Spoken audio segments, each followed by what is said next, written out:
Well, I understand his suspicion that there's something kind of rotten in all this, but I disagree on the energy as money thing because I don't want to make this into an academic discussion here, but yeah. when we think about the purpose of money, how it emerges, and it emerges because everybody recognizes the thing as being something that other people want, that's valuable, and that's easily traded and easily divided into small units.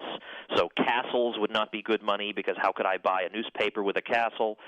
It has to be easily divisible. I don't see that energy units satisfy those requirements. But I would just say let the market decide with regard to money. I mean, money emerged on the free market. It did not emerge with governments.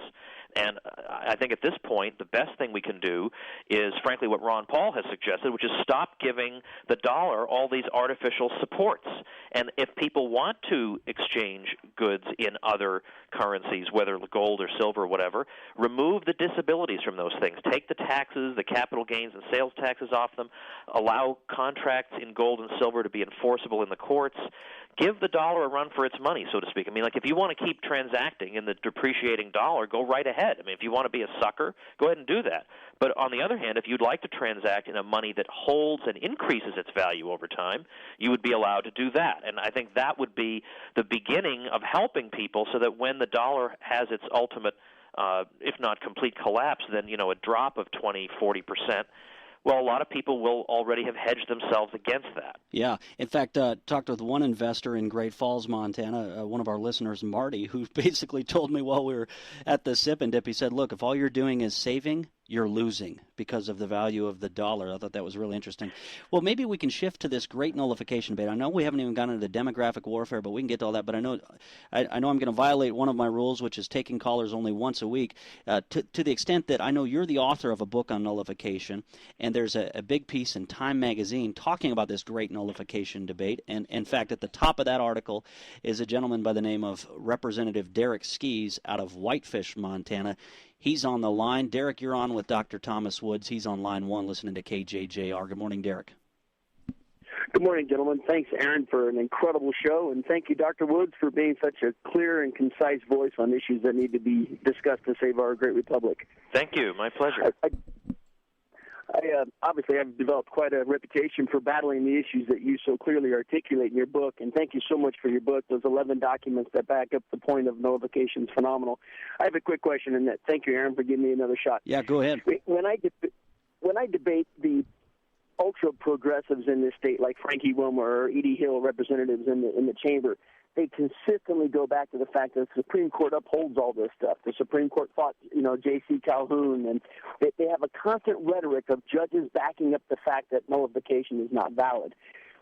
Sir, please, I know you've done a lot of research on how to fight it on the executive side and maybe even conversely on the legislative side by all of us getting together on an interposition position. How can we fight the Supreme Court? How can we rein in these judges that are joining the forces that are destroying our republic? On the judicial side. Derek, all right, good to hear from you. Dr. Woods, your thoughts? Okay, well, I've tried to answer this. I put up a resource page, statenullification.com, and one of the things you'll see there is kind of like a question and answer, like a link to answering the objections. And this is one of the objections. If you read that, you'll have a lot of ammunition to go after this. But, of course, our government is not based on the idea that presidents are fallible and congressmen are fallible, but judges are divine. James Madison said in his famous report of 1800 that, all three branches could conceivably betray us and violate the Constitution. This is not exactly outside the realm of possibility. So what Madison was arguing in 1800 was what Jefferson was arguing in the Kentucky Resolutions of 1798, which is basically this, first I want to give the logical answer and then the practical answer. The logical answer is the states came first. The peoples of the states are the sovereigns. They preceded the Union.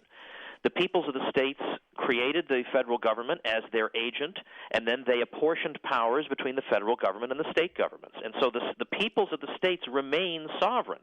They haven't given up their sovereignty. They've simply apportioned powers. That's an exercise of sovereignty. And so Ultimately, in the last resort, if all three branches of the federal government that the peoples of the states themselves created, if all three branches violate that trust and go beyond their delegated powers, then Madison said there has to be some last resort mechanism over and above the judges, whereby the sovereigns, the peoples of the states, can say, no, this is not what we intended you to do. We specifically laid out what your powers were going to be, and you have defied our instructions, and so we interpose and say, no, in our state, we will not allow you to get away with this perversion of the Constitution. We will not allow you to have a monopoly on determining what your own powers are, because you're going to just keep on discovering new powers all the time. But We're yet not when idiots. you do that, and it was done here in Montana, they're compared to Southern Confederate politicians. Which is so stupid, by the way, because not only was nullification used to fight against slavery, not to defend it. It was, as I show in my book, Nullification, it was used to fight against slavery. But secondly, it was the Southern Confederacy. It was South Carolina in 1860 when it seceded from the Union. One of its complaints was it was sick and tired of nullification by the North. Jefferson Davis, the first president of the Confederacy, when he gave his farewell speech to the U.S. Senate, said, I'm sick and tired of nullification. So how is that a Confederate thing when the Confederates are up in arms about it? So it's totally absurd. Very interesting. We got to hold it. We got to hold it right there. Dr. Thomas Woods, author of Rollback and a book on nullification. We're going to talk about that demographic warfare right after this. Quick break, 238-0111. Voices of Montana continues right after this.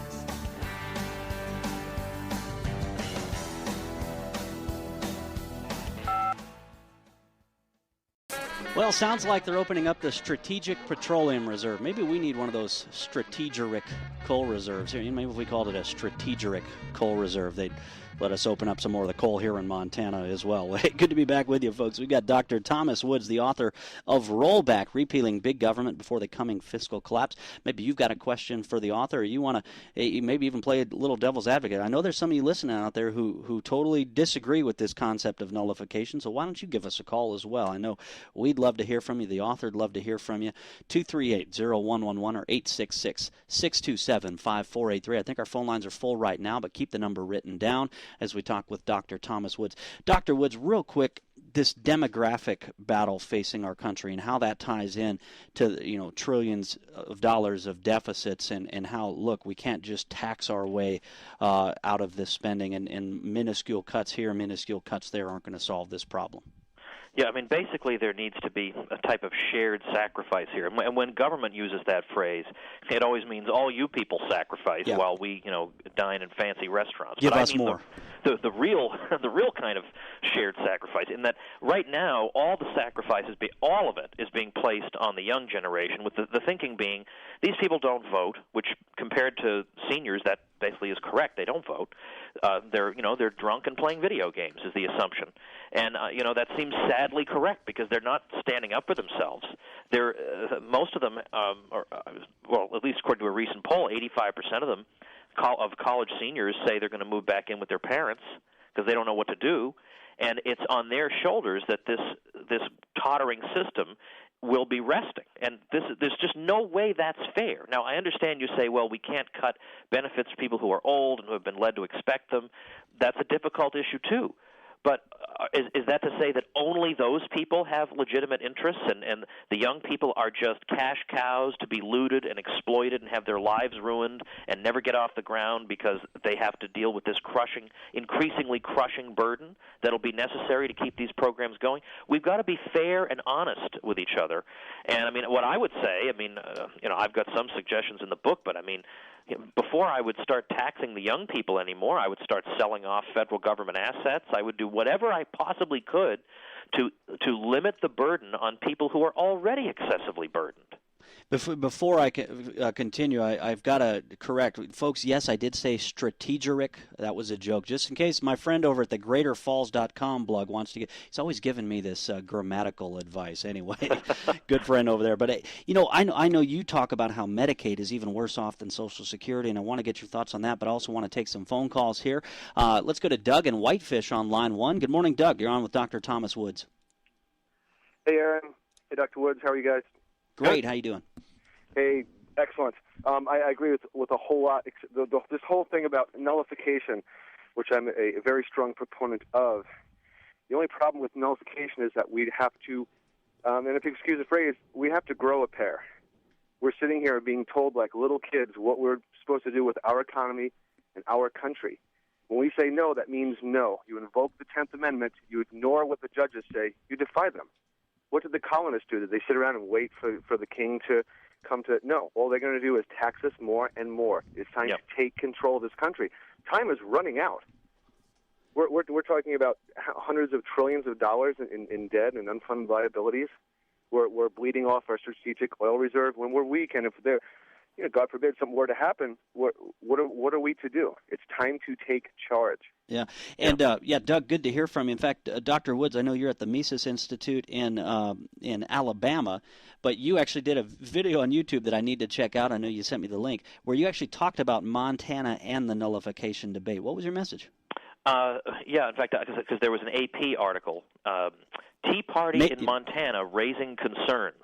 And it made the Drudge Report. In fact. And so I did a YouTube commentary on that. I mean, you can just go to my YouTube channel, which is youtube.com/TomWoodsTV, and I did a video called News Alert, People Having Unconventional Thoughts. Oh, no! Because the whole tenor of that article was, my gosh, who do these uppity peons think they are? They're adopting positions that the New York Times hasn't approved for them in advance. Yeah. Who are these people? Except for when it's the head of the Superintendent of Public Instruction rejecting Department of Education regulations, that's good. And when it's a Democratic governor rejecting Real ID and telling the feds they can go to hell, that's good. But all of a sudden, a guy named Derek from Whitefish wants to reject something, and he used the word nullification. Oh, this is dangerous, folks. Oh, dangerous and terrible. So I had my usual fun, which I do on my YouTube channel, just smashing these people. But I agree with the caller, of course, that it would require some bravery and courage. And I would just give as the example, you mentioned medical marijuana, but out in California, what's been going on there is the Supreme Court ruled against medical marijuana. The Ninth Circuit later ruled against it on other grounds. The Justice Department is against it. Everybody's against it, and yet it's basically still happening. And so that's why my friend Michael Bolden of the 10th Amendment Center, he'll go to these gun rights conferences and he'll say, do you guys have the courage of the pot smokers out in California? And of course they don't know what to say to that. But his point is that like it or not, that's an example of what you do when there is just a gross violation of what people consider to be justice. You just don't do it, and you put them on notice that you can hand down all the briefs and decisions that you want, but use of power, good luck trying to enforce it. And the same thing here in Montana, although you have had the U.S. Attorney's Office, they have done some raids. But no, and I know there's a big disagreement. There's conservatives who feel we need to continue regulating marijuana, and there's more libertarian folks. I believe you're one of them who thinks that, look, keep the government out of somebody's individual decision on something like this. If all they're doing is hurting themselves, so be it. But I know that's a big debate, but you're right in the sense that one of the biggest debates, and it wasted so much time this legislative session, was how to rein in this marijuana industry here in Montana, and it was one of the Democrats' top priority. Well, they essentially are nullifying federal law. You've got a liberal judge in Helena who appears to be on track for nullifying federal law to withdraw some portions of this bill in Montana that would rein in medical marijuana. And so it's okay if they want to nullify it. It's just not okay if you want to nullify Obamacare or you want to nullify wolves or anything else. Right, or if you use the word, the dreaded word nullification. Well, that's the level, in the constitutional system, that's the level where this issue is supposed to be decided. I mean, when the Supreme Court ruled on it in 2005, it was 3 of the most conservative states in the country, Alabama, Mississippi, and Louisiana, that actually filed amicus briefs in support of California. And they were arguing that we don't like California's law. We wouldn't want to have a law like that in our state. But the point is that in a federal system, some states are going to do different things from others. I mean, that's what self-government is. I mean, that's the whole point of the American Revolution, was that so that the individual colonies that then became states would be able to govern themselves, whereas today, by and large, this is treated as if it's the most extreme, fringe suggestion that people might be able to decide for themselves on the laws under which they live. Good heavens, how terrible. Yeah. Perish that thought. And then in Montana in particular, there's this thought, well, we get so much more money back from the federal government, compared to what we send to the federal government. Well, we also forget that the federal government owns over a third of Montana's land, even taking out the Indian reservations. And so people forget that. But anyway, I want to get to some more phone calls here. We've got Mary in Roundup on line 3 listening to KYYA. Good morning, Mary. You're on with Dr.